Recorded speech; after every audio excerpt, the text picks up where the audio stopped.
So the scammers are getting even more scummy by the minute, whether it's just insulting people in the most stupid and horrible ways possible, to using new tactics like this. They're now using phishing attacks. So they're sending people emails that look fairly innocent, you know, like a cancelled order or something like this, like we can see here.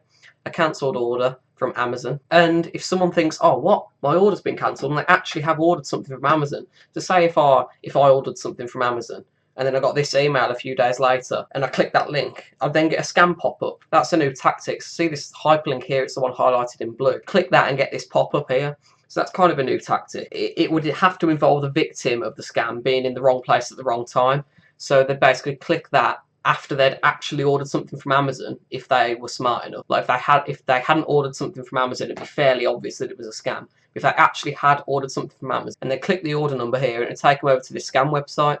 Then it's the classic, you know, the license key nonsense, where the scammers will say you got an expired license key, and that's what this pop-up says. It's got you got an expired license key, you got a stupid error code, and a stupid toll-free number to call that leads to some call center full of scammers. And there's another one here showing that an Alibaba order used the same tactic. You can see again the same classic hyperlink. You can see the hyperlink here leads to this website. They've blurred out part of the URL, but apparently they're using all sorts of online ordering websites now, you know, impersonating those companies in order to distribute their pop-ups. It's not just the classic before. You'd usually get a pop-up by misspelling a URL, for example, like if you did YouTube and you spelt that wrong, there was a chance you'd get a pop-up.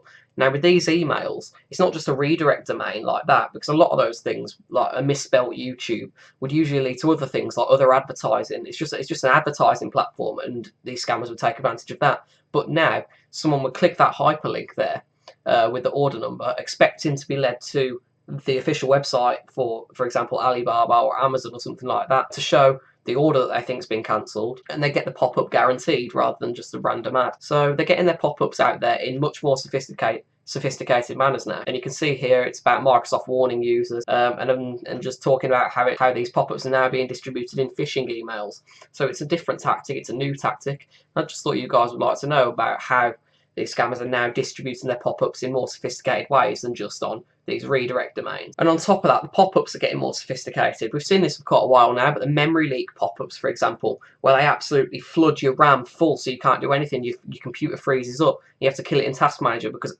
like gradually it increases its RAM usage. Your browser will just spike in RAM usage. And that's what these pop-ups are designed to do. They freeze your browser, so you have to. So if someone doesn't know how to close it, someone doesn't know what Task Manager is, you know, an elderly person, for example, would have to call the number because they don't know any better.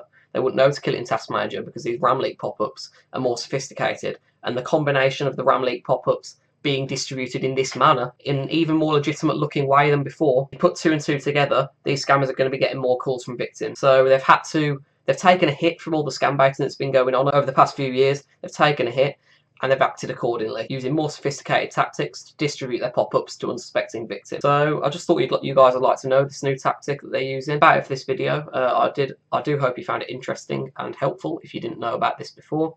And I'll see you in the next one. Goodbye.